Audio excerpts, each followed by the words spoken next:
She met a lonely man in the snow on Christmas Eve, only to learn he was a billionaire. "Let me disappear, please. I deserve this." Those were the words that stopped Maya Chen dead in her tracks that Christmas Eve. She stood in the falling snow, staring at the man collapsed against the hospital wall, his expensive watch glinting in the dim light, his eyes hollow with a pain she recognized too well. "You don't get to decide that," she heard herself say, her voice cutting through the wind. "Not tonight. Not on my watch." The man looked up at her, snowflakes catching in his dark hair, and something in his expression made her chest tighten. He looked like someone who had been running from himself for so long he had forgotten what he was running toward. "I killed 47 people, he whispered. "Their faces haunt me every night, so yes, I do get to decide. I should have died with them." Maya felt the world tilt. Because 3 years ago, on a Tuesday afternoon in March, the Cross Technologies building had collapsed during a routine inspection. 47 people had died in the rubble and steel and broken concrete. And one of those people had been wearing the engagement ring Maya had spent 3 months choosing. One of those people had been named Daniel Foster. One of those people had been supposed to meet her for lunch that day, except she had canceled because of a migraine, and he had died, and she had lived, and nothing had been right since. And now, on Christmas Eve, she was standing in front of a stranger who claimed responsibility for the worst day of her life, and she had no idea that this broken man in the snow would become the person who taught her that survival and living were not the same thing. But we are getting ahead of ourselves. Let me take you back to where this impossible story really begins. 6 hours earlier, before Maya knew his name, before she understood what his confession would cost them both, before everything changed in the space of a single winter night. Before we continue this Christmas Eve miracle, if you believe that sometimes the people who save us are the ones who need saving most, tap that like button right now. Subscribe to Cedar Drama for stories that remind us what it means to be human in a world that makes us forget. And drop a comment telling me, have you ever helped a stranger without knowing their story? Let's dive in. The fluorescent lights of Sacred Heart Hospice hummed with the particular energy of a place where people came to say goodbye. Maya Chen moved through the corridors with practiced efficiency, her scrubs bearing the small stains and wrinkles of a 12-hour shift that had somehow stretched to 14. It was Christmas Eve, nearly midnight, and she was exactly where she wanted to be, which is to say, anywhere that kept her too busy to think. Room 304 needed fresh morphine. Mrs. Alvarez in 212 wanted someone to hold her hand. Mr. Patterson in 118 was asking for his daughter again, forgetting for the 5th time that day that she had already visited, already cried, already said the things people say when they know it is the last time. "Maya, you have been here since 8 this morning," her supervisor Carol said, appearing in the hallway with a concerned expression that Maya had learned to deflect. "Go home. Be with your family." "This is my family," Maya replied, gesturing to the rooms around them, "and they need me tonight." It was not entirely a lie. Her mother would be waiting at home with too much food and too many questions and that particular look of worry that had become permanent 3 years ago. The look that said, "I am watching my daughter bury herself alive and I do not know how to stop it." Going home meant facing the empty chair at the dinner table, the unopened presents under the tree that her mother insisted on buying for Daniel anyway, as if denial could resurrect the dead. Going home meant being alone with her thoughts, and her thoughts were not good company. So Maya stayed. She changed bedpans and adjusted IV drips, and sat with the dying because at least here, her inability to save people made sense. Here, death was expected. Here, grief had a timeline and a process. Here, she could be useful in her uselessness. Mrs. Alvarez was awake when Maya entered her room, her eyes bright despite the cancer eating through her bones. "You are still here, mija," the older woman said softly. "It is Christmas Eve. You should be with someone who loves you." "I am," Maya replied. Checking the morphine drip, "I am with you." Mrs. Alvarez smiled, but it was sad. "I mean someone who is not dying." Maya felt the familiar tightness in her chest. "Everyone is dying, Mrs. Alvarez. Some of us just do it slower." "Ah," the old woman said. "You are thinking of him again, your Daniel." Maya's hands stilled on the IV line. She had not mentioned Daniel to Mrs. Alvarez. She never mentioned Daniel to anyone. But somehow, in the way that dying people often could, Mrs. Alvarez had seen straight through to the grief Maya wore like a second skin. 3 years today, Maya heard herself say. 3 years since the building fell. Since he went to work and did not come home. Since I canceled lunch because of a headache and he died and I did not. And you have been punishing yourself ever since, Mrs. Alvarez said gently. Living but not alive. Breathing but not feeling. You think if you save enough people, God will forgive you for surviving. The words hit too close. Maya blinked back tears. I do not need forgiveness. I need purpose. Mija. Mrs. Alvarez reached for Maya's hand with fingers like bird bones. The only person who needs to forgive you is you. And you cannot do that by hiding in these halls, surrounded by death. You honor no one by refusing to live. Maya squeezed the old woman's hand gently. I should check on Mr. Patterson. She left before Mrs. Alvarez could say anything else true. The rest of the shift passed in a blur of tasks and obligations. Medication distributed, vitals checked, families comforted. At 11:57, Carol physically escorted Maya to the staff locker room. Go, Carol said firmly. The night shift is here. You have done enough. Maya changed slowly, pulling on her worn winter coat, winding her scarf around her neck. The locket she always wore, the one with Daniel's picture inside, felt heavy against her chest. She touched it briefly. A ritual she had performed 1,000 times. A prayer to someone who could not hear her. An apology for still being here. The snow hit her the moment she stepped outside.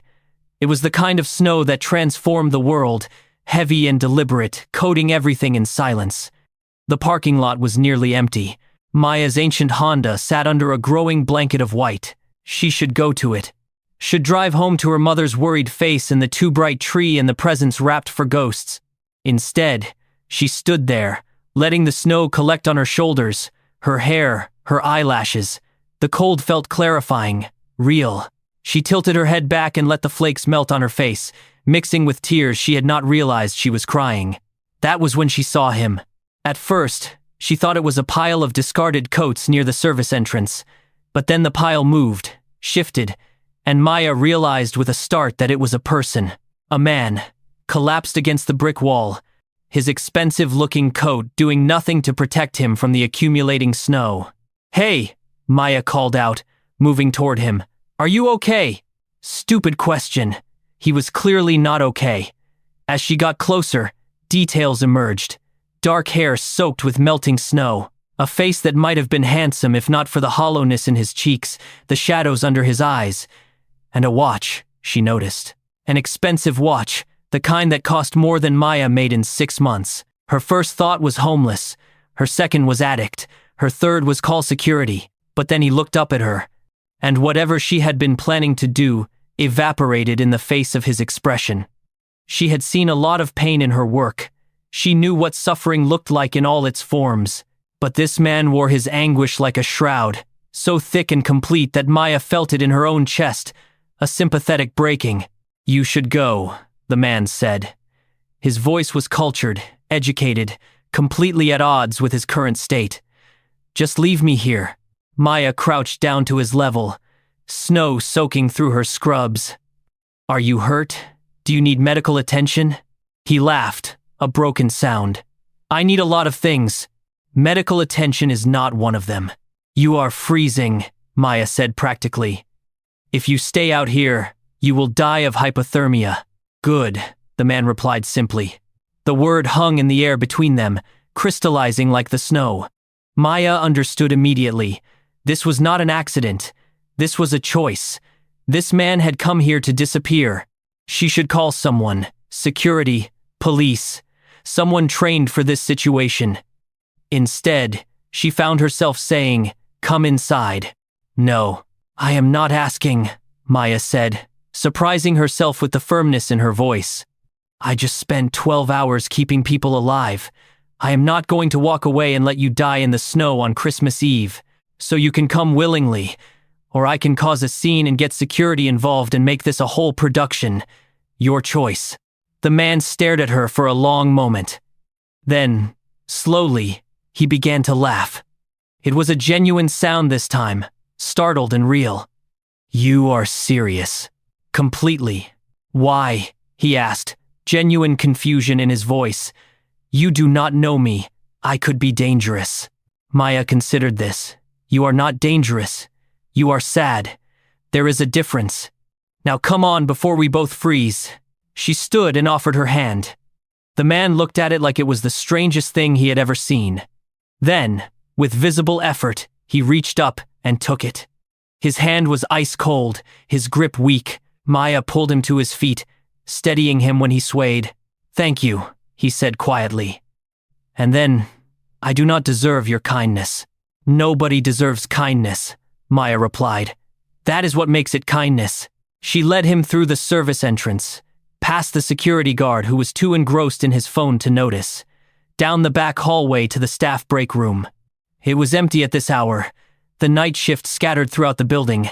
Maya pointed to the worn couch against the wall. "Sit," she commanded. "I will be right back." She returned 5 minutes later with a blanket from the supply closet, a towel, and the thermos of soup her mother had packed for her dinner. The man had not moved, was sitting exactly where she had left him, staring at his hands like they belonged to someone else. "Here," Maya said, handing him the towel. "Dry your hair before you catch pneumonia." He took it mechanically, patting at his wet hair with no real purpose. Maya wrapped the blanket around his shoulders, then twisted the cap off the thermos.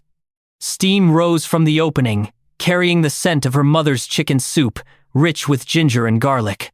"Drink this," she said, pouring some into the cap and offering it to him.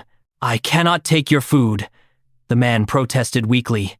"You can and you will," Maya replied. "My mother made enough to feed an army. She always does. She thinks I do not eat enough." The man accepted the makeshift cup with trembling hands. He sipped carefully, and Maya watched his eyes close briefly at the warmth. "Your mother is a good cook," he said after a moment. "She is a good everything," Maya replied, settling into the chair across from him. "Too good. Sometimes. She worries. About you. Always about me." They sat in silence for a few minutes. The man drank the soup slowly, color gradually returning to his face. Maya studied him more carefully now that they were in the light. Mid to late 30s, she guessed, well-groomed beneath the dishevelment. That watch had to be a Patek Philippe. Either stolen, or he had fallen a very long way very fast. "What is your name?" Maya asked finally. The man hesitated. "Does it matter? I just gave you my mother's soup. The least you can do is tell me what to call you." A ghost of a smile crossed his face. "Vincent." "Maya," she replied, "though you probably saw that on my badge." Vincent nodded, his eyes on the soup. "Maya. Like the goddess. Like the nurse," Maya corrected. "What were you doing out there, Vincent? And do not say taking a walk. Nobody takes a walk in a snowstorm without a destination." Vincent's hands tightened on the cup. "What if I told you I was looking for an ending? Then I would say you came to the wrong place." Maya replied evenly. "This is a hospital. We specialize in beginnings, middles, and controlled endings with pain management. Freezing to death in a parking lot is not our usual protocol." Vincent looked up at her, something like surprise in his eyes. "You are very calm about this." "I work in hospice," Maya said. "I have had this conversation before, usually with patients, but the principle is the same. You want to die. I want you to live. We negotiate. And if I do not want to negotiate, then I will keep you here drinking my mother's soup until you change your mind," Maya replied. "I have nowhere else to be, and you clearly do not either. So we might as well be honest with each other." Vincent set down the cup. "Honesty. That is a dangerous offer." "It is Christmas Eve," Maya said. "I will take my chances." Vincent studied her face for a long moment. Then he said, "What if I told you I am responsible for 47 deaths? That I made decisions that killed good people? That I deserve to die in that snow?" Maya felt her breath catch, but she kept her expression neutral. "Did you kill them on purpose?" "No." "Did you know your decisions would kill them?" "No." Vincent's voice broke slightly. "But I should have. I should have been more careful, more thorough. I chose profit over safety and people died and I am the one who gets to keep living and it is not fair.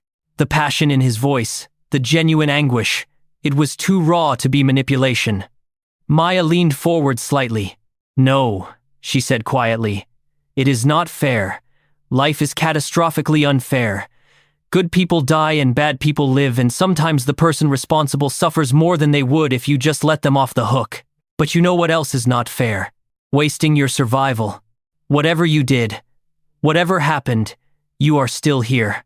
And you can either use that as an opportunity to make things better, or you can freeze to death in a parking lot and guarantee that your last act on earth was giving up. Which one honors those 47 people more? Vincent's eyes filled with tears. You do not understand. Try me, Maya said. I have all night. And so he did. Slowly, haltingly, Vincent began to talk. He did not tell her his last name, did not mention the company or the specifics, but he told her about a decision made in haste, about cutting costs and trusting the wrong people and signing off on materials that should never have been approved. He told her about a building that fell on a Tuesday afternoon in March, about a brother who died in the rubble, about 3 years of guilt so heavy he could barely breathe beneath it. I gave away everything, Vincent said, staring at his hands. Every dollar, every asset. Tried to make restitution to the families, but money does not bring people back. Money does not erase what I did. Maya listened, her heart hammering in her chest, because she knew this story. Everyone in the city knew this story. The Cross Technologies collapse had been front-page news for months, investigations and lawsuits and congressional hearings, and Daniel had been there that day. Daniel had been one of the 47, and this man, this broken stranger drinking her mother's soup, was confessing to being responsible for the worst day of Maya's life. She should hate him, should call security, should tell him exactly who she had lost in his building. Instead, she heard herself ask, "What was your brother's name?" "Marcus," Vincent replied softly. "He was 5 years younger than me, brilliant, kind, everything I should have been. He was inspecting the building that day, trying to make sure it was safe. He died trying to save people when the structure failed." "I am sorry," Maya said, and meant it. Vincent looked at her like she had spoken a foreign language. "You are sorry. I just told you I killed 47 people." "You also told me you loved your brother," Maya replied. "That you have been punishing yourself for 3 years, that you gave away everything trying to make amends. That sounds like someone who is genuinely remorseful, not a monster." "You do not know me," Vincent said desperately, as if trying to convince her of his own worthlessness. "You do not know what I am capable of." "Maybe not," Maya agreed. "But I know what you are not capable of. And that is sitting here, drinking soup, crying about your brother if you were actually a bad person. Bad people do not torture themselves like this. They make excuses, they blame others, they move on. You have done none of those things." Vincent shook his head. "You are being too kind. Or maybe you are being too harsh," Maya countered. "On yourself, I mean. Guilt is important. It means we have a conscience. But there is a difference between appropriate guilt that motivates change and destructive guilt that paralyzes us. Which one are you carrying?" "Both," Vincent admitted. "Always both." Maya poured him more soup. "I lost someone in that building." The words were out before she could stop them. Vincent went very still. "What?" he whispered. "My fiancé," Maya continued, her voice steady despite the tears in her eyes. "Daniel Foster. We were supposed to have lunch that day. I canceled because I had a migraine. He went to the building anyway for a meeting. And then the building fell and he did not come home and I have spent 3 years wondering why I got to live and he did not." Vincent had gone pale. "I killed your fiancé." "No," Maya said firmly. "You made a terrible mistake that had terrible consequences. There is a difference. Did you design the building to fall? Did you want people to die? Did you celebrate when they did?" "Of course not," Vincent said, horrified. "Then stop taking credit for murder and start taking responsibility for negligence," Maya replied. "They are not the same thing. One makes you a villain. The other makes you human." "How can you even look at me?" Vincent asked, his voice breaking. Knowing what I took from you, Maya considered this. Because I understand the difference between justice and revenge. Because hating you will not bring Daniel back. Because I have spent 3 years being angry at God and the universe, and the construction company, and everyone except the one person I am actually angry at, myself. For canceling lunch. For not being there. For surviving when he did not. That is not your fault, Vincent said immediately. And your brother's death is not yours, Maya replied. Except we both believe our own guilt and reject everyone else's. Funny how that works. They sat in silence, the weight of shared grief settling between them like snow. Finally, Vincent said, "Why are you being kind to me? After what I just told you." Maya touched the locket at her throat. "Because 3 years ago, someone found me on a bathroom floor with a bottle of pills, trying to follow Daniel wherever he went. My mother. She sat with me all night, talked me through it, reminded me that surviving was not a sin, and I am still angry that I am here and he is not. But I am here, and so are you. And maybe that means something." Vincent's eyes were wet. "I do not know how to live with this." "Neither do I," Maya admitted. "But I am learning that living badly is still better than not living at all. And maybe we figure it out one day at a time. 1 hour. One conversation with a stranger in a break room on Christmas Eve." Vincent laughed, a sound caught between sob and genuine amusement. "This is the strangest night of my life." "Mine too," Maya agreed. "And I once had a patient propose to me while actively dying. So that is saying something." "Did you say yes?" Vincent asked, a hint of lightness breaking through. "I told him I would think about it," Maya replied, with a small smile. "He died 10 minutes later, still waiting for my answer. My first and last ghosting." Vincent actually smiled. "You are remarkable, Maya Chen." "I am tired," Maya corrected, "and sad, and possibly making terrible decisions by not calling security on the man who just confessed to killing my fiancée. But here we are." "Here we are," Vincent echoed. Outside, the snow continued to fall, blanketing the world in white. Inside, 2 broken people sat in a hospital break room, sharing soup and stories and the tentative beginning of something neither could name. Not forgiveness, exactly. Not absolution. But maybe the first fragile shoots of understanding, the recognition that pain could be shared instead of hoarded, that survival could be a gift instead of a curse. If either of them had known what the morning would bring, they might have held on to that moment longer. Might have said different things. Might have been more careful with the truth.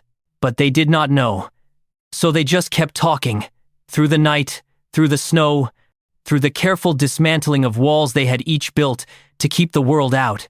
And for a few hours, on Christmas Eve, they were not the nurse who could not save her fiancé, or the billionaire who had killed 47 people. They were just Vincent and Maya, 2 people trying to remember what it felt like to be human. It would not last. It could not. But for now, it was enough.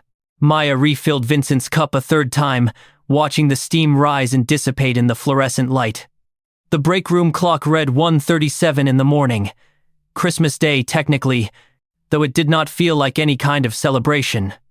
Outside, the snow had thickened into a full-blown storm, the kind that shut down cities and trapped people wherever they happened to be. "You should go home," Vincent said quietly, though his tone suggested he did not really want her to leave. "Your mother is probably worried." "I texted her," Maya replied, holding up her phone. "Told her the snow was too bad to drive. That I was staying at the hospital until morning. She is used to it." "Does she know," Vincent asked carefully, "that you use work as an escape? Does your therapist know you avoid answering personal questions by deflecting?" Maya countered. Vincent's lips quirked. "I do not have a therapist." "You should." "So should you, apparently." "Fair point," Maya conceded. She pulled her knees up to her chest, wrapping her arms around them. "I did, actually. For about 6 months after Daniel died, Dr. Richardson. She was very kind and very patient, and kept telling me that grief was not linear and healing took time, and I should be gentle with myself." "Sounds like good advice," Vincent said. "It was," Maya agreed. "I hated every word of it. I did not want to be gentle with myself. I wanted someone to punish me for still being alive. When Dr. Richardson would not do that, I stopped going. Vincent set down his cup. I understand that impulse. I know you do, Maya said, meeting his eyes. That is why you were in the snow tonight. Self-punishment disguised as surrender. Vincent looked away. Is there a difference? Yes, Maya said firmly. Surrender is giving up because you cannot go on. Self-punishment is giving up because you think you do not deserve to go on. One is about exhaustion. The other is about shame. You were not too tired to live, Vincent. You were too ashamed to try. The accuracy of her observation seemed to hit him physically. He slumped back against the couch, the blanket sliding off one shoulder. How do you know so much about this? He asked quietly. Because I live it every day, Maya replied. Every time I volunteer for a double shift. Every time I skip meals because I do not feel like I deserve to enjoy food. Every time I see my mother's worried face and tell her I am fine when we both know I am not. I am an expert in self-punishment, Vincent. It takes one to know one. We are quite a pair, Vincent said with bitter humor. The saddest people often are, Maya replied. She stood, stretching her stiff legs. Do you want to see something? What? Come on, Maya said, gesturing toward the door. The hospital is quiet this time of night. Nobody will notice. Vincent stood uncertainly, still wrapped in the blanket like a refuge. Where are we going? You will see. Maya led him through the empty corridors, past darkened offices and supply closets, up 2 flights of stairs to the 5th floor. The pediatric wing was decorated for Christmas, despite the heartbreak it represented. Garlands and lights and paper snowflakes made by children who might not see another winter. They stopped at a large window overlooking the city. The snow had transformed everything into a wonderland, softening harsh edges, hiding the ugly parts, making the whole world look clean and new. When I am having a bad day, Maya said softly, I come here, this window, this view, and I remind myself that no matter how permanent my pain feels, the world keeps changing.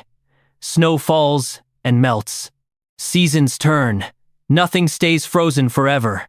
Vincent stood beside her, his breath fogging the glass. It is beautiful. It is honest, Maya corrected. It does not pretend the ugly parts do not exist.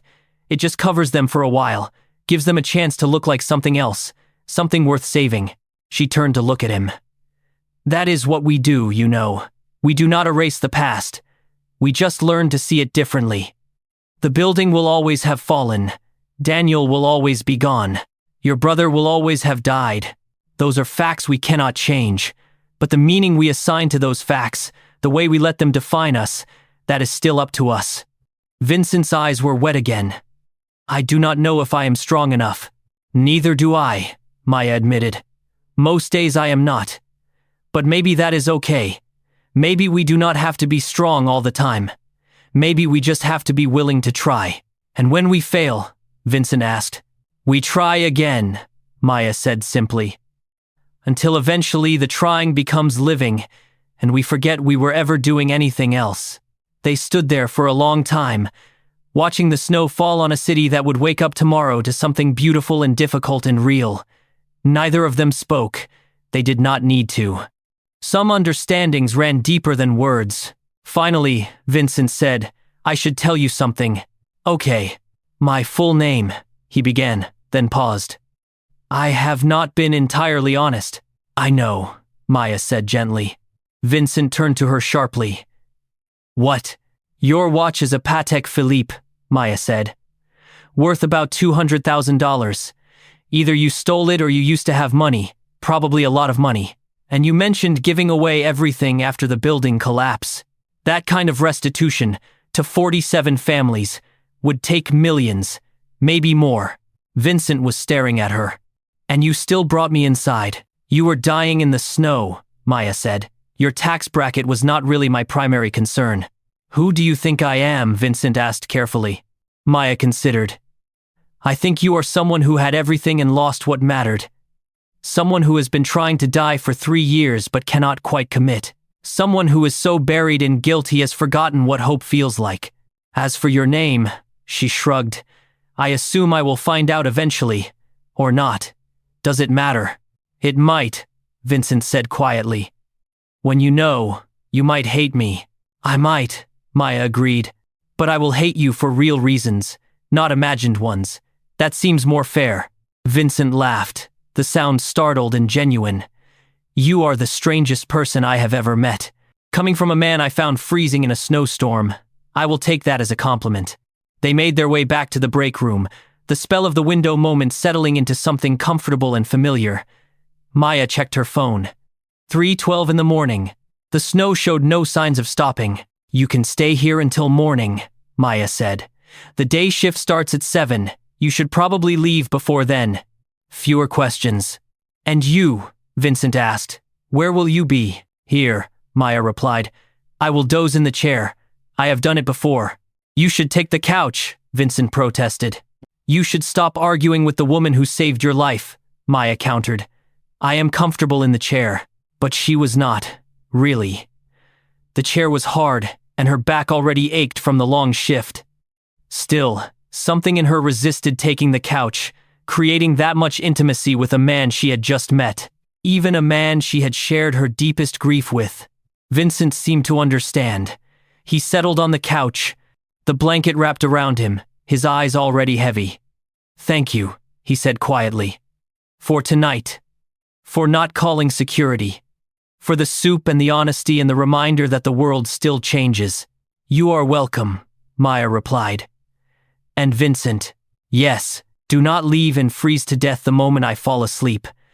I will be very irritated if I have to explain that to my supervisor. Vincent smiled, a real smile that reached his eyes. I promise. Good.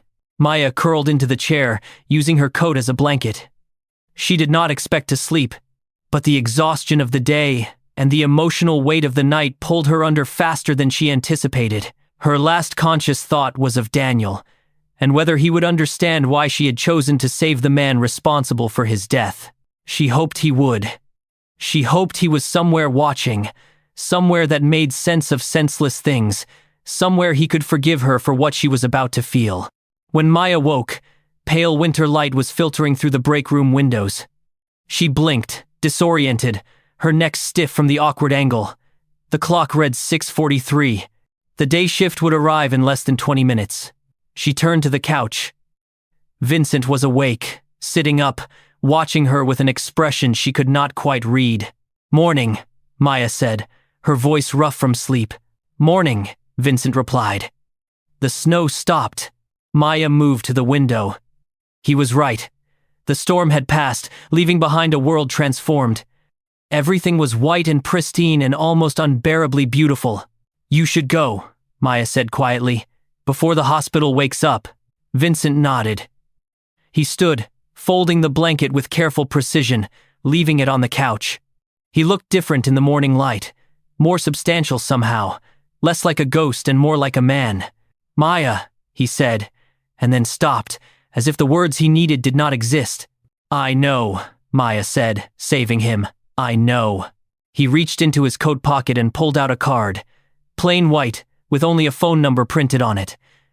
If you ever need anything, he said, or if you just want to talk, I know I have no right to ask, but I would like to hear from you again.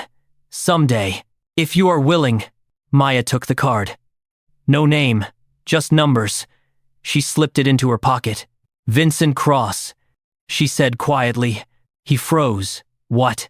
Your name, Maya said. Vincent Cross. CEO of Cross Technologies. At least you were before the building fell.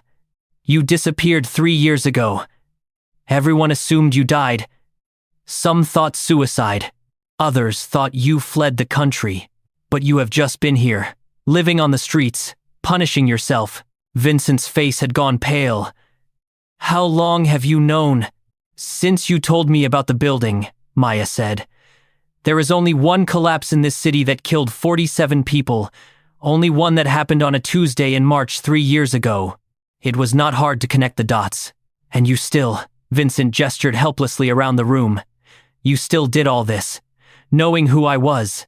I did it knowing who you are, Maya corrected. Past tense versus present tense. They are not the same person, Vincent. I should go, Vincent said, moving toward the door with sudden urgency. I am sorry. For everything. For your fiancé. For lying to you. For existing. Vincent, Maya called after him. He stopped, but did not turn around. Thank you, Maya said, for trusting me with your truth. Even the parts you did not say out loud. He left without responding. Maya heard his footsteps echoing down the hallway, growing fainter, then disappearing entirely. She stood alone in the break room, the thermos of soup still sitting on the table, the card with his number in her pocket, and a feeling in her chest that she could not quite name. Not forgiveness. Not yet. But maybe the beginning of understanding. Maybe the first small crack in the ice that had encased her heart for 3 years. Outside, the world sparkled with new snow. Inside, Maya touched the locket at her throat and whispered, I am sorry, Daniel. I do not know what I am doing. I just know I am still here, and I am trying to figure out what that means. The locket did not answer. It never did.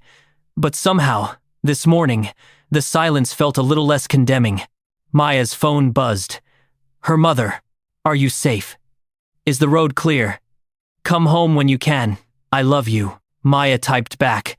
I am safe. I love you too. I will be home soon. She looked at the card in her hand one more time. Then she tucked it carefully into her wallet, next to the picture of Daniel she always carried. Past and present, grief and possibility, the dead and the living, all pressed together in the small space of her life. The day shift was arriving. Carol appeared in the doorway, looking relieved. Thank God, Carol said. I was worried about you driving in that mess. Did you sleep here? In the chair, Maya confirmed. I have done worse. Go home, Carol ordered. Shower, eat, sleep in an actual bed. That is an order, not a suggestion. Yes, ma'am, Maya said with a tired smile. She gathered her things, pulled on her coat, wound her scarf around her neck. The hospital was coming to life around her, the organized chaos of shift change, the beeping of machines, the soft conversations between nurses and doctors and families keeping vigil. Maya Chen walked out into the bright, cold morning, her breath making clouds in the air, her boots crunching in fresh snow. She did not know what she was going to do about Vincent Cross, did not know if she would ever call that number, did not know how to reconcile the man who killed her fiancé with the broken human being who had cried in her arms. But she knew she was going home, knew she would hug her mother and eat too much food and maybe even smile at the presents under the tree. Knew she would take a hot shower and sleep in her own bed and wake up tomorrow and keep going. Because that was what living meant. Not the absence of pain, but the choice to continue despite it. Not forgetting the dead, but not joining them either. Not because she deserved to survive, but because she had, and that survival could mean something if she let it. Maya drove through streets lined with snow, past houses decorated with lights, past families visible through windows gathering around trees and tables and each other. She turned onto her mother's street and saw the porch light burning. Left on all night as it always was when Maya worked late. Her mother opened the door before Maya reached it, pulling her into a fierce hug. You are freezing, her mother said. Come in. I made breakfast. Merry Christmas, Mom, Maya said into her mother's shoulder. Merry Christmas, baby, her mother replied. I am so glad you are home. Me too, Maya said, and meant it. They went inside together, into warmth and light, and the smell of coffee and cinnamon rolls. Maya's mother chattered about the neighbors and the snow and the presents waiting under the tree.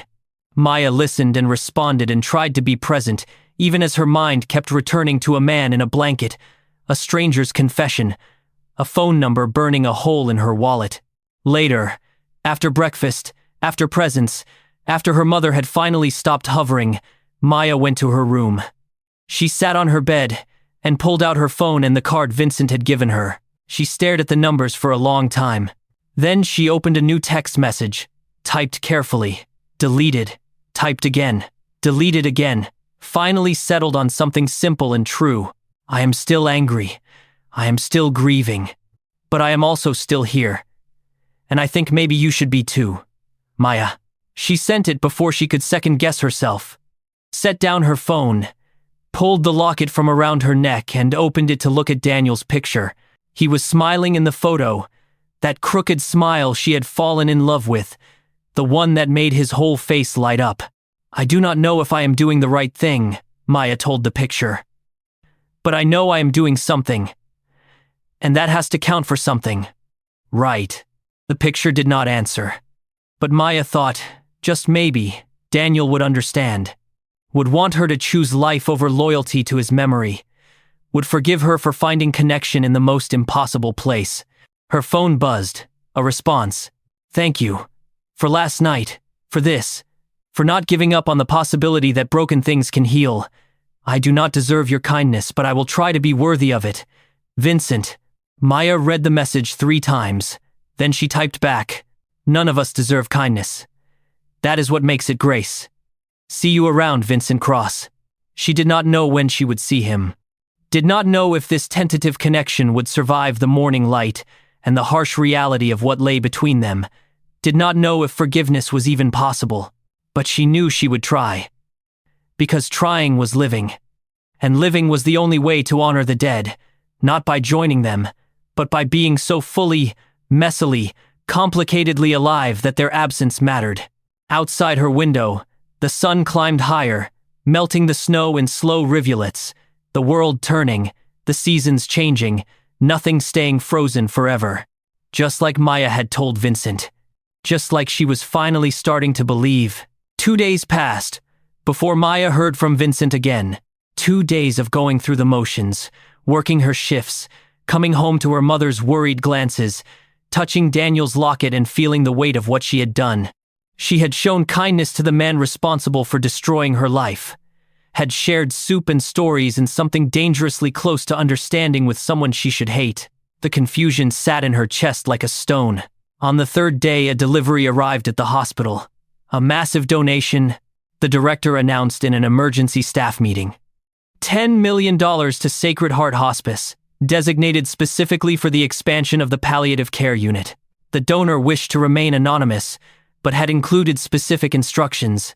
The money was to fund families who could not afford to stay with their dying loved ones, to provide housing, meals, grief counseling, whatever was needed so that no one had to say goodbye alone. Maya knew immediately who had sent it. That evening, she texted Vincent. "Your money helps people. But it does not answer my question. Was any of what we shared real? Or was I just another person you lied to?" His response came quickly. "May I call you?" Maya stared at the message. Texting felt safe. Contained. A phone call meant hearing his voice. Meant a level of intimacy she was not sure she was ready for. But she typed, "Yes." Her phone rang 30 seconds later. "Hello," Maya said, her voice steadier than she felt. "Thank you for picking up," Vincent replied. His voice sounded different on the phone, warmer somehow, more immediate. "I was not sure you would." "I almost did not," Maya admitted. She was in her car, parked outside the hospital after her shift, watching the sun set over the city. "Why did you donate to the hospice?" "Because you love it," Vincent said simply. "Because you told me about the work you do there, the people you help, the families you sit with. Because I have more money than I could spend in 10 lifetimes and you showed me a place where it could actually matter. So it was about me," Maya said. "It was about doing something right for once," Vincent corrected gently. "You were the inspiration, but the impact is bigger than both of us. Is that okay?" Maya considered. "Yes. It is more than okay. It is wonderful and generous and exactly what we needed. But Vincent, yes, it does not change what happened. The building, Daniel, your brother, all those people. You cannot donate your way out of that." "I know," Vincent said quietly. "Believe me, I know. I have tried. For 3 years I've been giving away everything. Funding victim relief programs, paying for funerals and college tuitions and medical bills. And at the end of the day, I am still the person who signed off on those faulty materials. Still the CEO who prioritized deadlines over safety. Still responsible for 47 deaths. Money does not absolve that." "Then why keep giving it away?" Maya asked. "Because it is all I have," Vincent replied. "I cannot bring anyone back, cannot undo my mistakes, cannot restore what was taken, but I can make sure those families do not suffer financially on top of everything else, can try to prevent the same thing from happening to others. It is not redemption, it is just responsibility. Maya felt something shift in her chest. Where are you right now? A shelter, Vincent said. Street Anthony's on 5th Street. I have been staying here since I left the hospital. You are still homeless, Maya said, surprised. I gave away the penthouse, the cars, everything, Vincent explained. Kept enough for basic necessities and put the rest in trusts for the victims' families and various safety advocacy organizations. A shelter bed feels more appropriate than luxury I did not earn. Vincent, Maya said carefully, self-punishment is not the same as justice. I am learning that, Vincent replied, slowly, painfully, thanks to a very stubborn nurse who would not let me freeze to death. Maya smiled despite herself. She is a real pain, that one. The worst, Vincent agreed, and she could hear the smile in his voice too. They talked for an hour, about everything and nothing, about Vincent's days at the shelter, helping serve meals and organize donations, about Maya's difficult patience and small victories, about the snow that had finally melted, leaving the city gray and ordinary again, about their mothers, both worried, both loving in ways that felt suffocating and essential. I should go, Maya finally said, though she did not want to. My mom is making dinner. Maya, Vincent said, before you hang up, would you be willing to meet me? In person, not at the hospital, somewhere neutral. I understand if the answer is no, but I would like to see you again. To talk more, to try to explain things I cannot seem to say over the phone. Maya's heart hammered. Whenever you are ready, Vincent said. Tomorrow, next week, next month, I will wait. Tomorrow, Maya heard herself say. There is a coffee shop on Maple Street, Grounds for Hope. Do you know it? I will find it, Vincent replied. What time? 2 o'clock. I will be there, Vincent said. Thank you, Maya. She hung up before she could change her mind. Then she sat in her car, hands shaking, wondering what she had just agreed to. A date with the man who killed Daniel.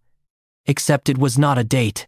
It was a meeting, a conversation, an attempt to make sense of something that defied understanding. Maya's phone buzzed. Her mother again. Dinner is ready. Where are you? On my way, Maya typed back. Love you. She drove home through streets she had driven 1,000 times. Past the park where Daniel had proposed, past the intersection where she had gotten the call that the building had collapsed, past all the landmarks of a life that no longer existed except in memory. When she walked into her mother's house, the smell of ginger chicken filled the air. Her mother was setting the table, humming softly, her movements practiced and familiar. She looked up when Maya entered, her eyes searching her daughter's face. You look different, her mother said. Different how? Maya asked, hanging up her coat. Less haunted, her mother replied. What happened? Maya sat at the kitchen table, suddenly exhausted. Remember the Cross Technologies collapse 3 years ago? Of course, her mother said quietly, sitting across from her. That is when Daniel died. The man responsible, Maya said carefully. The CEO who disappeared. Vincent Cross. I met him. Her mother's face went pale. Maya, what do you mean you met him? So Maya told her. About Christmas Eve, the snow, the man collapsed outside the hospital. About the soup and the stories and the confession. About learning his identity and choosing to help him anyway. About the donation to the hospice and the phone call and tomorrow's meeting at the coffee shop. Her mother listened without interrupting. When Maya finished, the silence stretched long and heavy between them. Are you angry? Maya finally asked. Her mother shook her head slowly. I am worried, but not angry. You are a grown woman, Maya. You get to decide who deserves your compassion. But, Maya prompted, hearing the unspoken reservation. But, her mother continued, I do not want to see you hurt again. This man, regardless of his remorse, he is connected to the worst pain of your life. Are you sure? Getting closer to him is wise. I am not sure of anything, Maya admitted. except that when I am talking to him, I feel less stuck. Like maybe there is a way forward that I have not been able to see. Does that make any sense? Her mother reached across the table and took Maya's hands. When your father died, people told me I should move on. Get over it. Start dating again. As if grief had a timeline and I was falling behind. But grief is not linear, baby. It loops in circles and sometimes moves backwards. And healing looks different for everyone. She squeezed Maya's hands. If this man, this Vincent, if talking to him helps you heal, then I support you. But please be careful. With your heart, with your expectations, with the parts of you that are still so tender. I will, Maya promised. I am terrified, Mom, of what it means that I do not hate him, of what Daniel would think, of where this is going.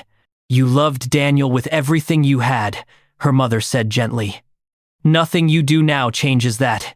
Not moving forward, not finding connection with someone new, not even finding it with the most complicated person imaginable. Love does not have to die when people do, but it also does not have to trap us in the past. Maya felt tears slide down her cheeks. How did you do it? After Dad, how did you keep living? 1 day at a time, her mother said. Sometimes 1 hour at a time. And I let myself feel everything, the anger and sadness and guilt, and eventually even joy. I did not rush it, did not judge it, just felt it and let it move through me until slowly, so slowly, I remembered how to be something other than just grieving. Maya nodded, unable to speak around the lump in her throat. Her mother stood and came around the table, pulling Maya into a fierce hug. You are the strongest person I know, her mother whispered into her hair. Whatever you decide about this Vincent person, I trust you. You have good instincts. You know your own heart. Listen to it. Even when it is confused, Maya asked. Especially then, her mother replied. They ate dinner together, talking about safer things. Her mother's book club, the neighbor's new puppy, the leak in the bathroom that needed fixing. Normal things, everyday things, the mundane details that made up a life. Maya tried to be present, to focus, but her mind kept drifting to tomorrow, to Vincent, to the impossibility of what she was about to do. That night, in her childhood bedroom that she had moved back into after Daniel died, Maya lay awake staring at the ceiling. She pulled out her phone and scrolled through old photos. Daniel at the beach, squinting into the sun. Daniel at Christmas, holding up a terrible sweater she had given him as a joke. Daniel asleep on the couch, his face peaceful, unguarded. I still love you, Maya whispered to the photos. I will always love you. But I cannot keep living in the past. I cannot keep punishing myself for surviving. So I am going to try something terrifying tomorrow. I am going to sit across from the man whose decisions killed you and I am going to listen to his story. Not to forgive him. I do not know if I can. But to understand. To see if there is a way through this grief that does not involve staying frozen forever. She waited, as if the photos might respond, might give her permission or absolution or clarity. But they were just pixels on a screen, memories of a man who was gone, who would never know about this impossible complication in her life. Maya set down her phone and picked up the locket she had removed before bed. She opened it, looked at Daniel's face, then closed it again and held it tight in her fist. Okay, she whispered into the darkness. Tomorrow I take a step forward, and we see what happens. She fell asleep with the locket still clutched in her hand, and dreamed of snow and soup and a stranger's eyes that held her same pain. The next day crawled by with excruciating slowness. Maya worked the morning shift, her mind only half focused on her tasks. She mixed up medication schedules twice, something she never did. Carol noticed. Where is your head today? Carol asked gently, correcting Maya's charting error. Somewhere between terrified and hopeful. Maya replied honestly. Carol studied her. This about a man. Maybe. Good man or complicated man? Carol asked. Both, Maya said. Or neither. I have no idea. Well, Carol said with a small smile. The good ones usually are complicated. Otherwise they would be boring. Go to lunch early. Get your head straight. I will cover for you. Maya left at 1:15, giving herself time to drive across town, park, panic, and potentially flee before Vincent arrived.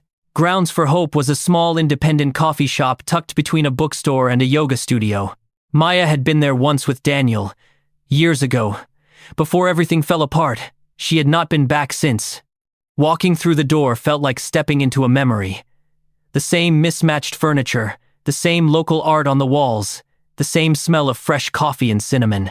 Maya ordered a tea she did not want and sat at a corner table, her back to the wall so she could see the entrance. At 1:55, she almost left. At 1:57, she pulled out her phone to text Vincent that she could not do this. At 1:58, the door opened and Vincent walked in. He looked different than he had on Christmas Eve. Clean, for one thing. His hair was trimmed, his clothes simple but clean. He had shaved, but his eyes still carried that same weight, that same exhaustion that came from carrying guilt too heavy to set down. He spotted her immediately and crossed the room with careful steps, as if approaching a wild animal that might bolt. "Hi," he said softly. "Hi," Maya replied. "May I sit, please?" Vincent sat across from her, folding his hands on the table. For a long moment, neither spoke. Then Vincent said, "I did not think you would come. I almost did not," Maya admitted. "What changed your mind?" "I do not know," Maya said honestly. "Curiosity, maybe. Or masochism. Or the fact that hating you from a distance is easier than understanding you up close, and I am tired of easy." Vincent's lips quirked in something almost like a smile. "I do not think I have ever been called easy to understand. Trust me," Maya said. "You are not." A barista called out a name and Vincent stood. "I ordered before you arrived. Do you want anything else?" "I am fine," Maya said, gesturing to her untouched tea. Vincent returned with a black coffee and sat back down. He wrapped his hands around the cup but did not drink, just held it like he needed something to do with his hands. "Thank you for the donation," Maya said. "To the hospice. It will change lives." "That is the idea," Vincent replied. "Though I will admit it was partially selfish. I needed to do something good after our conversation, needed to feel like I was not completely worthless." "You are not worthless," Maya said automatically. Vincent met her eyes. "You do not have to say that." "I know," Maya replied. "I am saying it because it is true. Worthless people do not give away millions, do not live in shelters, do not torture themselves for 3 years over mistakes. They make excuses and move on. You have done neither." Vincent's jaw worked. "I killed your fiancé, Maya. How can you sit here and defend me?" "Because you are a human being," Maya said simply. "Complicated and flawed and broken. Just like me. Just like everyone. What you did was terrible. The consequences were catastrophic. But you are not the same as your worst decision." "How do you know?" Vincent challenged. "Because I have seen you at your lowest," Maya replied. "Christmas Eve, in the snow, ready to die. And even then, you were honest. You did not make excuses. You took full responsibility. That is not the behavior of a monster, Vincent. That is the behavior of someone with a conscience." Vincent looked away, blinking rapidly. "I do not know how to live with what I did." "Neither do I," Maya said. "And I was just a bystander. I cannot imagine what it is like to carry actual responsibility." "It is crushing," Vincent admitted. "Every morning I wake up and remember. Every night I go to sleep seeing their faces. The 47. I learned all their names, all their stories. Marcus, obviously, but also Daniel. And Sarah Chen, she was 23, just started her first real job. And Robert Martinez, he had 4 kids. And Jennifer Wu, she was 3 months pregnant. I know all of them, carry all of them." Maya felt tears prick her eyes. "That is a lot to carry." "It is what I deserve," Vincent said flatly. "Is it?" Maya challenged. "Does destroying yourself bring them back? Does your suffering undo theirs? Does it help their families to know you are living in a shelter, punishing yourself into oblivion?" Vincent's hands tightened on his coffee cup. "What do you want me to do, Maya?" "Move on. Forgive myself. Pretend it did not happen." "No," Maya said firmly. I want you to live. Really live. Not just exist in a state of perpetual self-flagellation. I want you to take the guilt you feel and transform it into something useful. Keep donating, yes. But also advocate. Testify. Use your platform and your knowledge to prevent this from happening to others. Honor the 47 by making sure 48 never happens. Vincent stared at her. You have been thinking about this. I have been thinking about nothing else for 3 days, Maya admitted, because I realized something. Hating you does not help me. It does not bring Daniel back. It does not ease my pain. It just adds more weight to both our loads, and I am tired of being weighed down. So what are you proposing? Vincent asked carefully. I do not know, Maya said. Friendship seems impossible given the circumstances, but maybe understanding.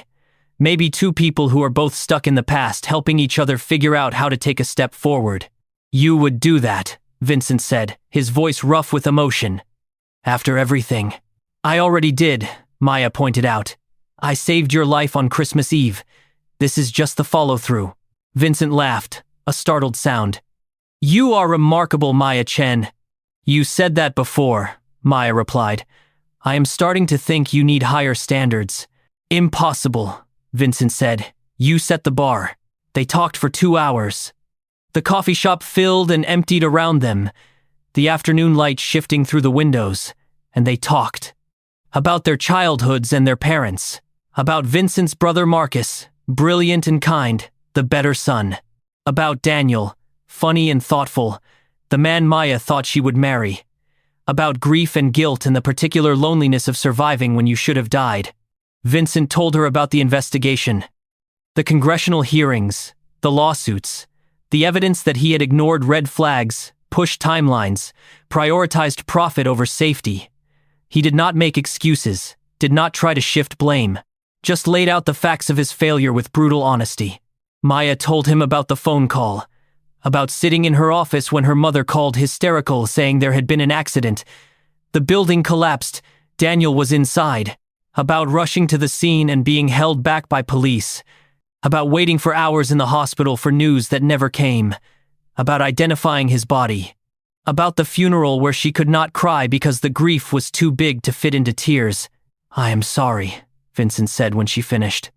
It feels inadequate, those words. But I am so profoundly sorry for what I took from you. I know you are, Maya said quietly. And that matters. Not enough to erase it, but enough to mean something. The barista started stacking chairs on tables, a polite signal that closing time was approaching. Maya glanced at her phone. 5:30. They had been talking for 3.5 hours. I should go, Maya said reluctantly. My mom will worry. Of course, Vincent said, standing when she did. They walked out together into the winter evening. The sun was setting, painting the sky in shades of pink and orange. Vincent walked Maya to her car. Thank you, he said, for coming, for listening, for not throwing your coffee in my face. The night is still young, Maya replied with a small smile. Vincent smiled back. Can we do this again? Maya considered. Yes, but slowly. I need time to process all this. Of course, Vincent said. Whenever you are ready. Maya unlocked her car, then turned back to him. Vincent, are you safe? At the shelter. I am fine, Vincent said. That is not what I asked. Vincent's expression softened. I am safe. The people there are kind. I am okay, Maya. Okay, Maya said. She got in her car, started the engine, then rolled down the window. Text me sometime. Let me know you are alive. I will, Vincent promised. Maya drove away, watching him in her rearview mirror until he disappeared from sight. Then she pulled over 2 blocks away and let herself cry. Not sad tears exactly. Not happy ones either.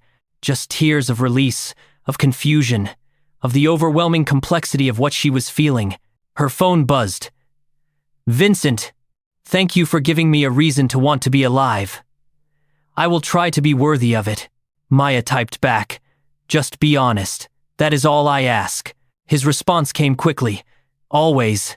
Maya drove home, her mind full of thoughts too tangled to sort. When she walked into her mother's house, her mother took one look at her face and pulled her into a hug. "How did it go?" her mother asked.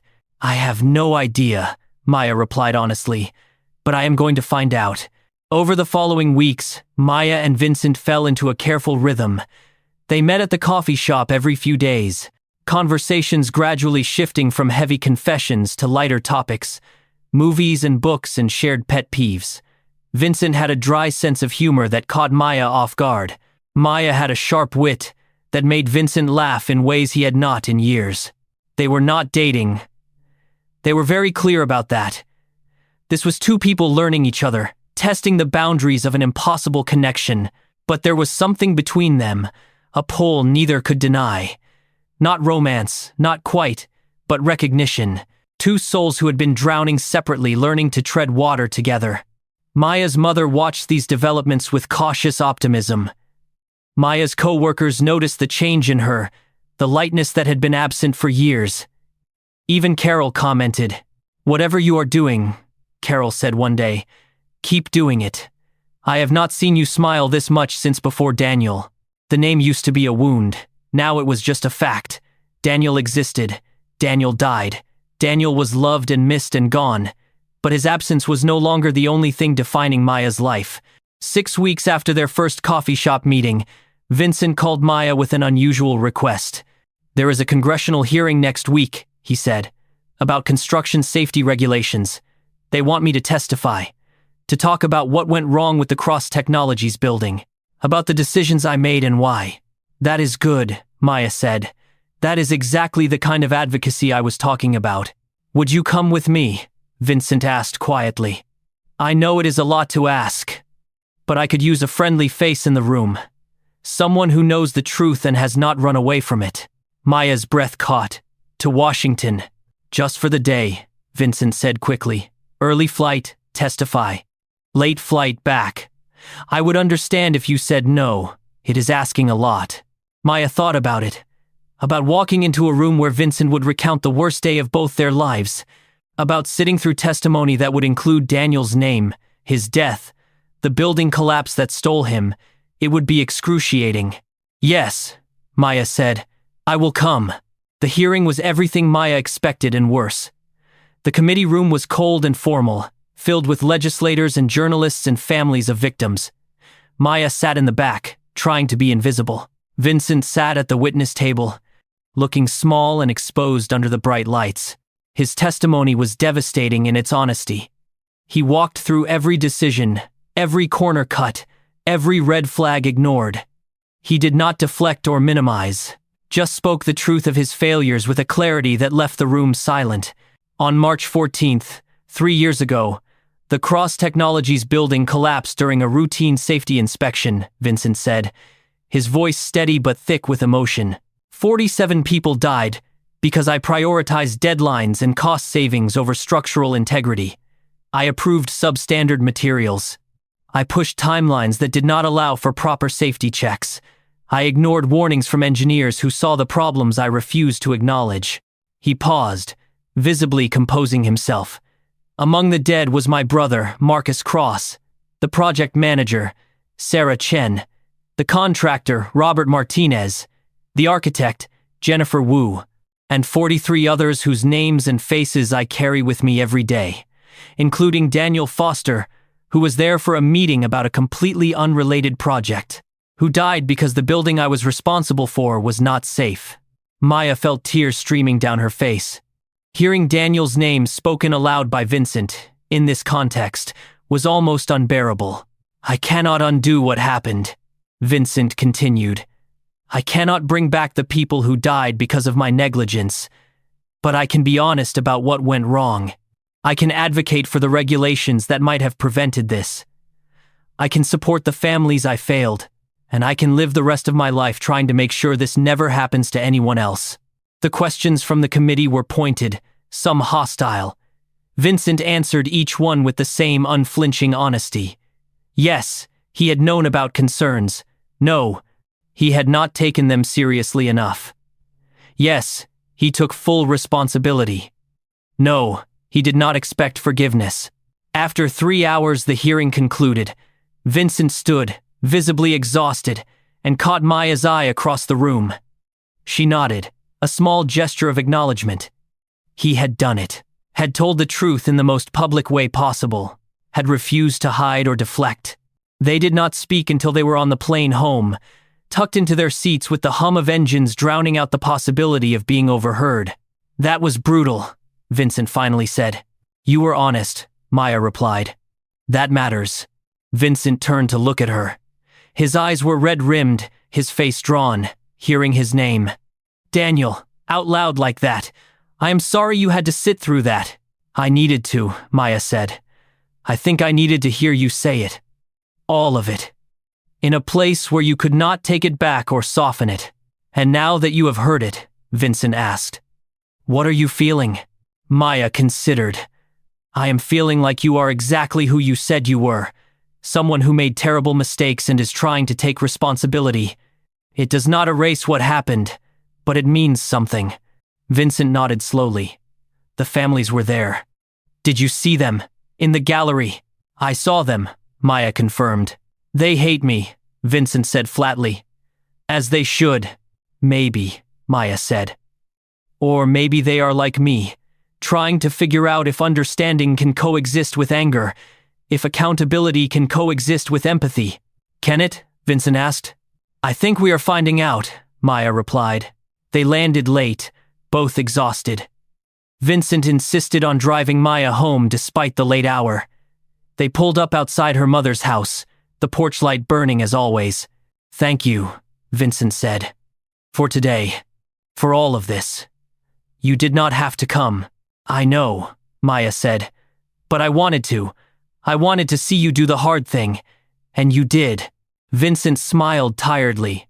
One hard thing down. Several thousand to go. Maya opened her car door, then paused. "Yes, come inside," Maya said impulsively. "Have tea. Meet my mother properly. You do not have to go back to that shelter tonight." Vincent's eyes widened. "Maya, I cannot. Your mother. After everything." "My mother is many things," Maya said. "But cruel is not one of them. Come on. I promise she does not bite." Maya's mother was waiting in the kitchen, a kettle already on the stove. She looked up when Maya entered, then her eyes moved to Vincent behind her. For a moment, the silence was deafening. "Mom," Maya said carefully, "this is Vincent Cross." "Vincent, this is my mother, Helen Chen." Vincent extended his hand, then thought better of it.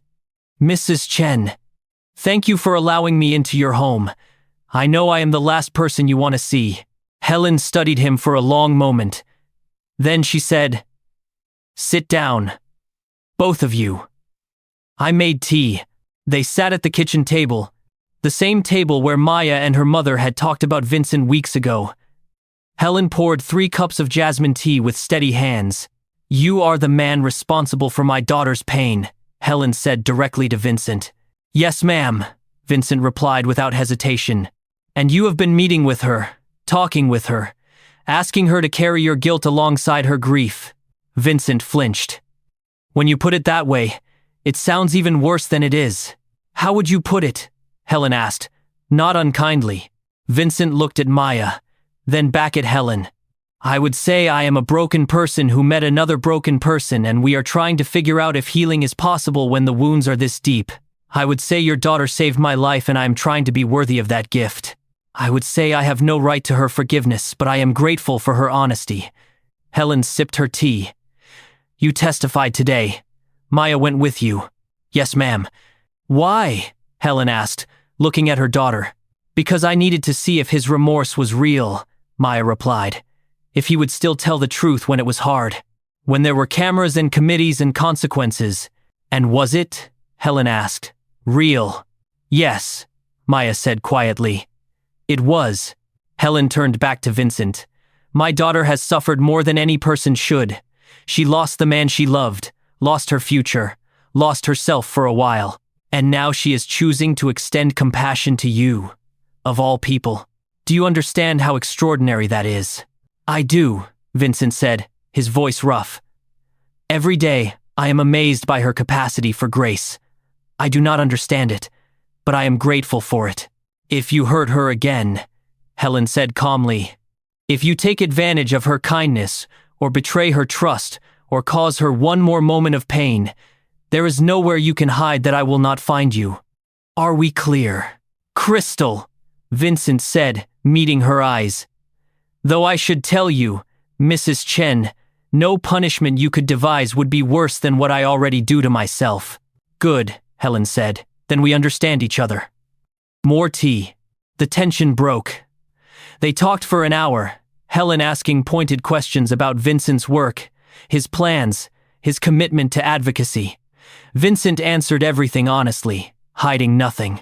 And gradually, Maya watched her mother's posture soften, her questions become less interrogation and more genuine curiosity. Finally, Helen stood. It is late. I am going to bed. Vincent, you are welcome on the couch if you would prefer not to return to the shelter tonight. Vincent looked startled. Mrs. Chen, I could not. You could and you will, Helen said firmly. I have spare blankets. Maya will get you set up. Good night, both of you. She left the kitchen, leaving Maya and Vincent staring at each other in shock. Did that just happen? Vincent asked. I think my mother just adopted you, Maya replied. Equally bewildered. They made up the couch together, Maya finding pillows and blankets while Vincent stood awkwardly in the living room. When everything was ready, Maya turned to leave, then paused. Vincent, yes. I am glad you are here. Not freezing, not alone. Here. Vincent's eyes shone with unshed tears. Me too. Maya went to her room but did not sleep. Instead, she lay in bed, processing the day. The hearing, Vincent's testimony, her mother's surprising acceptance. It was all too much, and not enough. Overwhelming and clarifying. Her phone buzzed. A text from Vincent. Thank you. For today. For your mother. For everything. I do not know how I got this lucky. Maya smiled in the darkness and typed back. Not luck. Grace. Now get some sleep. She set down her phone and picked up Daniel's locket. Opened it. Looked at his face in the dim light from her phone screen. I do not know what I am doing, Maya whispered to the photo. I do not know if this is healing or betrayal. I do not know if you would understand, but I am trying to live, Daniel, the way you would have wanted me to, fully and honestly and with an open heart, even when it is terrifying, even when it is complicated. I love you. I will always love you. But I am still here, and I am learning what that means. She closed the locket, set it on her nightstand, and for the first time in 3 years, she fell asleep without crying. The next morning, Maya woke to the smell of coffee and something cooking. She stumbled into the kitchen to find Vincent and her mother making breakfast together, laughing about something. The scene was so domestic, so normal, that Maya stopped in the doorway, stunned. Good morning, sleepyhead, her mother said. Vincent makes excellent pancakes, apparently. My one domestic skill, Vincent said with a smile. That and ordering takeout. Sit, Helen ordered Maya. Eat. You both must be exhausted from yesterday. They ate together, the three of them, and it felt like something significant. Not family, exactly. But not family either. Something new and undefined and surprisingly comfortable. After breakfast, Vincent prepared to leave. Wait, Maya said. She disappeared into her room and returned with a key. It is to the apartment above my mother's garage. We used to rent it out, but it has been empty for 6 months. You could stay there, if you want. It is not much, but it is better than the shelter. Maya, Vincent said, clearly overwhelmed. I cannot accept that. Why not? Maya challenged. Because it is too much. Because I do not deserve it. Because I have taken enough from your family. Then consider it a loan, Maya said. Stay there while you get back on your feet. When you are ready to move on, you move on. No strings attached. Vincent looked to Helen, who shrugged. The place is just sitting empty. Might as well be useful. I do not know what to say, Vincent admitted. Say yes, Maya replied. Say thank you. Say you will stop trying to punish yourself and start trying to build something new. Vincent's eyes were wet. Yes, thank you. I will try. Good. Maya said. Come on, I will show you the space. The apartment was small but functional. One room with a kitchenette, a bathroom, a bed and a desk. Windows overlooking the garden. Simple and clean and miles better than a shelter bed. It is perfect, Vincent said softly. Maya. I do not have words for what this means. Then do not say anything, Maya replied. Just live here, be safe, that is enough. Vincent turned to her, and in that moment, something shifted between them. The careful distance they had been maintaining, the boundaries that kept them in the safe zone of understanding rather than connection, suddenly felt thinner. Maya, Vincent said quietly. I need to tell you something. Okay. I am falling for you, he said. I know I should not. I know it is impossible and inappropriate and completely insane given everything, but I am. And I needed you to know. Not because I expect anything, but because I promised you honesty. Maya's heart hammered in her chest. I know, she said. You know? Vincent repeated. I have known for a while, Maya admitted. Because I am falling for you too. And it terrifies me. Because I should not. Because you are connected to the worst pain of my life. Because Daniel. Because everything. But. Vincent prompted gently.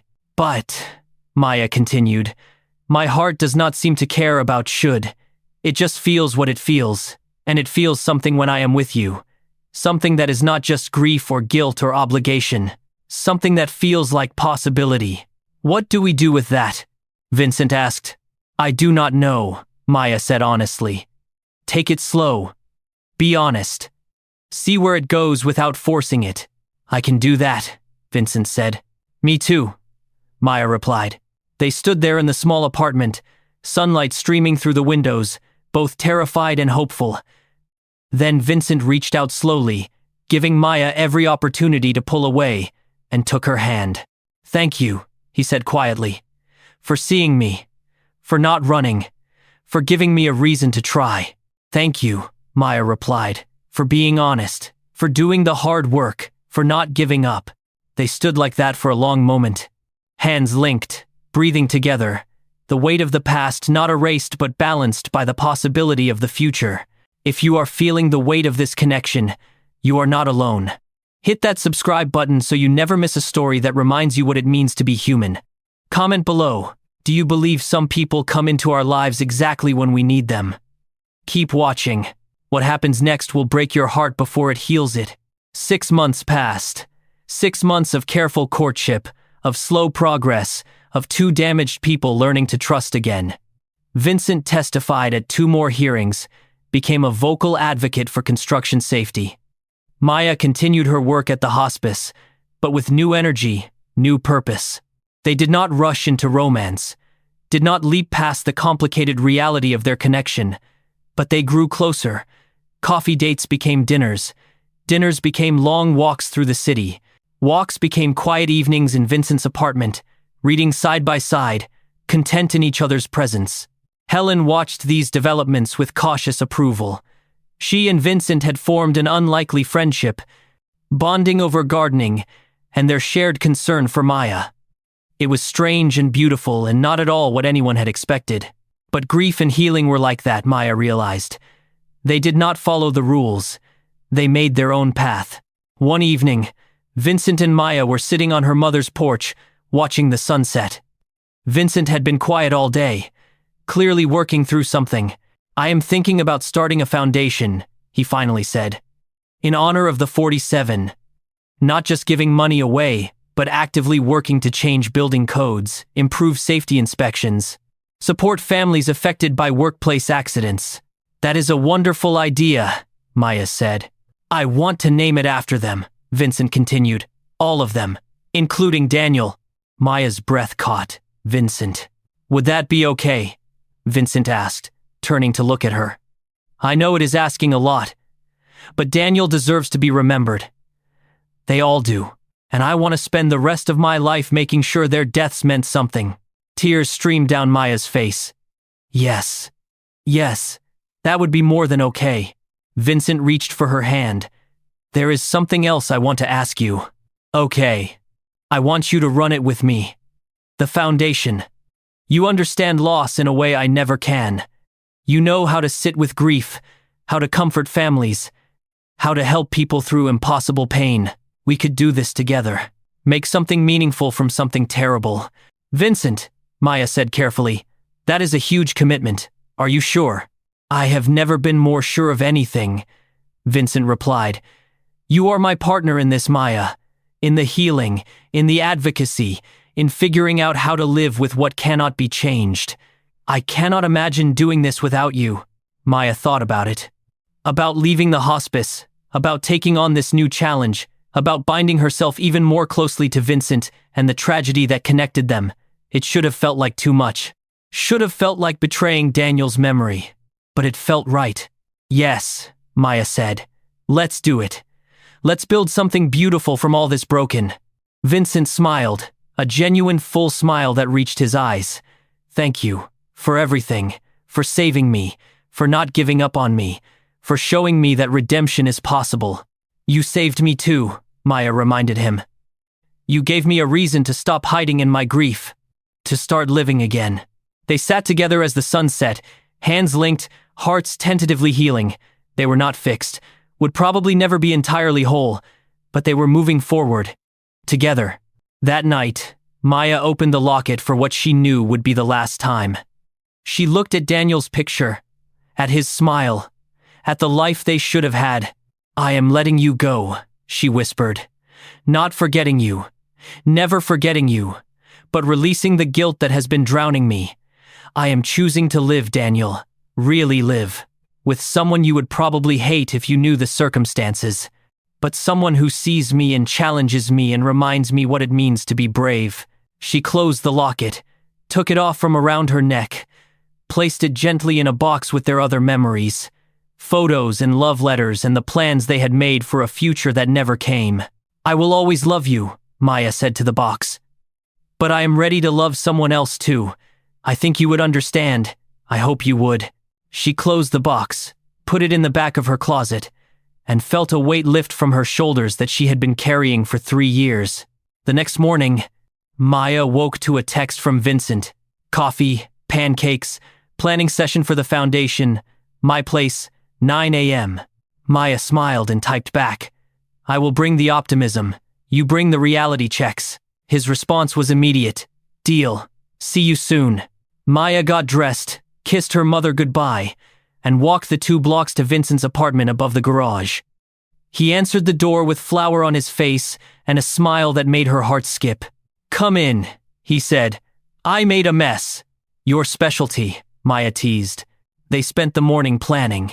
Names for the foundation, programs they wanted to create, families they wanted to help. It was hard work, emotional work, but it felt purposeful, like turning pain into something that mattered. Around noon, Vincent set down his pen. Can I ask you something? Always, Maya said. Are we dating? He asked. Because I realize we have never actually defined this. Whatever this is, Maya considered. We are 2 people who have been through impossible things together, who have chosen to keep showing up for each other, who are building something meaningful side by side. If that is dating, then yes. If it is something else, I am okay with that too. What if I want it to be dating? Vincent said quietly. What if I want to be able to call you my girlfriend? Introduce you that way. Be public about the fact that I am completely in love with you. Maya's heart hammered. You love me. I do, Vincent said simply. I know it is complicated. I know people will not understand. I know there is a whole ethical minefield in the fact that I killed your fiancé and now I am in love with you. But yes, I love you, Maya Chen. Completely and impossibly and with my whole broken heart. Maya stood and crossed the room to him, cupped his face in her hands. I love you too, Vincent Cross. And you are right. It is complicated and people will not understand and we are going to face judgment and criticism and questions we cannot answer. But I do not care. I choose this. I choose you. Vincent pulled her close, resting his forehead against hers. Are you sure? Because once we do this, once we make this real, there is no going back. I am sure, Maya whispered. I have never been more sure. He kissed her then, soft and tentative, and full of promise. It was their first kiss. After 6 months of growing close, of careful boundaries, of respect for the complicated reality they navigated. But it was worth the wait. When they finally pulled apart, both were crying. "We are going to be okay," Vincent said. "Somehow, we are going to make this work." "Yes," Maya agreed. "We are." 1 year later, the Daniel Foster Memorial Foundation officially launched 47 scholarships for the children of the victims. New safety regulations passed in 3 states. Support programs for families affected by workplace accidents.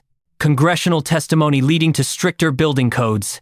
And at the center of it all, 2 people who had found each other in the snow and chosen to build something beautiful from unimaginable pain. The launch event was held in a park where a memorial had been built. 47 trees, 1 for each victim, planted in a circle around a central fountain. Plaques with each name, each story, each life cut short. Maya stood before the tree planted for Daniel, Vincent beside her. She placed her hand on the bark, feeling the life pulsing beneath. "Thank you," she whispered. "For loving me. For the time we had. For understanding why I had to let you go so I could keep living." Vincent placed his hand over hers.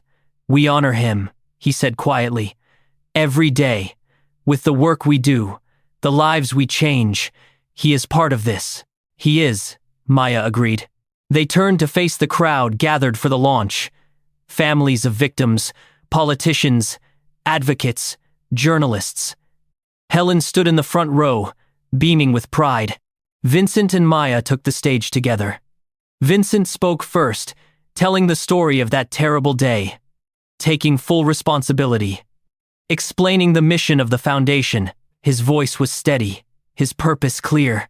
Then Maya spoke, about loss and grief, and the unexpected path to healing, about the choice to transform tragedy into purpose, about honoring the dead by living fully, by fighting for change, by refusing to let their deaths be meaningless. "My fiancé died in the Cross Technologies collapse," Maya said, her voice strong. "And the man standing beside me was responsible for the decisions that led to that collapse. These are facts, unchangeable and painful. But here is another fact.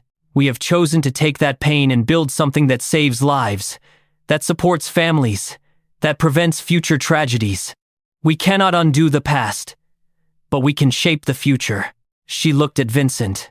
"And we can choose who we become in the aftermath of trauma. We can choose to stay broken, or we can choose to heal, however messily, however unconventionally. We chose healing. Together." The crowd was silent. Some faces showed confusion, others judgment. But many, especially the families of victims, showed understanding. After the speeches, a woman approached them. She was in her 50s, her eyes red from crying. "I am Sarah Chen's mother," she said quietly. "My daughter died in the building." Vincent paled. "Mrs. Chen, I am so sorry. Your daughter was—" "I know who you are," the woman interrupted. "I know what you did. I have hated you for 3 years." Vincent nodded. "You have every right. But," Mrs. Chen continued, "watching you today, hearing your testimony at the hearings, seeing this foundation, these programs, this memorial." She gestured to the trees around them. "You have spent 3 years trying to make this right. It does not bring Sarah back, but it means something." She turned to Maya. "And you, loving the man who killed your fiancé. I cannot imagine how complicated that must be."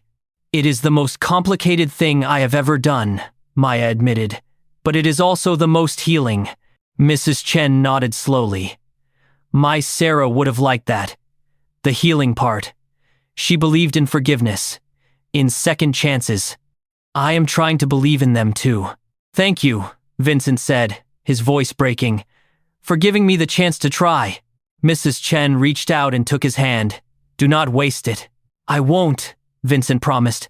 "I swear I will not." She nodded and walked away. Vincent turned to Maya, tears streaming down his face. "Did that just happen?" he whispered. "Yes," Maya said, crying too. "And it is just the beginning." Over the next months and years, the foundation grew. More scholarships, more programs, more families helped. Vincent and Maya worked side by side, their partnership deepening with every shared challenge. They married quietly 2 years after they met. A small ceremony in Helen's garden, just family and close friends. No press, no spectacle. Just two people promising to keep choosing each other, keep choosing healing, keep building something meaningful from pain. Vincent's vows were simple. You saved my life in the snow. Every day since, you have taught me how to live it. I promise to be worthy of that gift, to honor the past while building the future, to love you with all my broken pieces.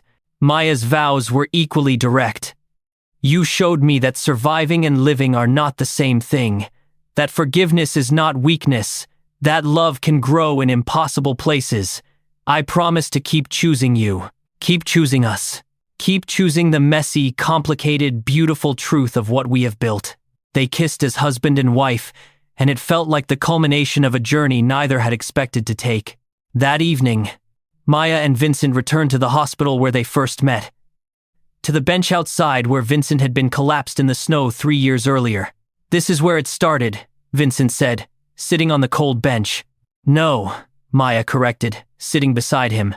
This is where you almost ended.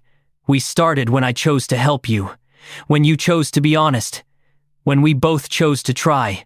Vincent pulled her close. Do you ever regret it? Choosing me? Maya considered. I regret that we met the way we did, that Daniel had to die for our paths to cross, that 47 people lost their lives. But choosing you, choosing this, no, I do not regret that, even with all the judgment, Vincent said. The people who do not understand, who think you betrayed Daniel by loving me, people who have not experienced impossible grief, do not get to judge how we survive it, Maya said firmly. We know the truth. That is enough. Vincent kissed the top of her head. How did I get so lucky? Not luck, Maya reminded him. Grace. They sat together as snow began to fall, just like it had that first night, the world turning white and clean and new, full of possibility. Vincent's phone buzzed. A message from Mrs. Chen, Sarah's mother. Thank you for the scholarship program. My granddaughter starts college next fall because of you. Sarah would be proud. Vincent showed Maya the message, fresh tears in his eyes. See, Maya said gently. You are doing it, making it mean something. We are doing it, Vincent corrected. Together. Together, Maya agreed. And that was the truth of it. Not a fairy tale, not a simple redemption arc, but two broken people choosing each other, choosing healing, choosing to build something beautiful from the wreckage of their worst days. It was messy and complicated and sometimes painful, but it was real, and it was theirs. And in a world that had tried to destroy them both, that felt like a miracle. As they sat in the falling snow, Maya thought about that night 3 years ago, how close they had both been to giving up, how easily Vincent could have frozen to death if she had walked past him, how easily she could have stayed trapped in grief if he had not reminded her what living meant. Two strangers meeting in a snowstorm. Two broken people choosing connection over isolation. Two lives transformed by a single act of compassion. That was the real story. Not billionaire and nurse. Not victim and perpetrator. Just Maya and Vincent. Two humans learning to forgive themselves, forgive each other, and build a life worth living. The snow fell harder, blanketing the world in white. But they were warm, together, alive, healing. And that was enough. That was more than enough. That was everything. If this story moved you, if Maya and Vincent's journey reminded you that redemption is possible even in our darkest moments, please hit that like button right now. Subscribe to Cedar Drama and tap the notification bell so you never miss a story that challenges how we think about forgiveness, second chances, and the courage to live again. Drop a comment telling me, do you believe some mistakes are too big to forgive? Or is there always a path to redemption? Have you ever had to make peace with the unforgivable? Share your story. This community is built on understanding that we are all broken in different ways, and that is okay. Share this video with someone who needs to hear that it is never too late to choose life over guilt, connection over isolation, hope over despair. Your share might be exactly what someone needs today. This story teaches us that true wealth has nothing to do with money.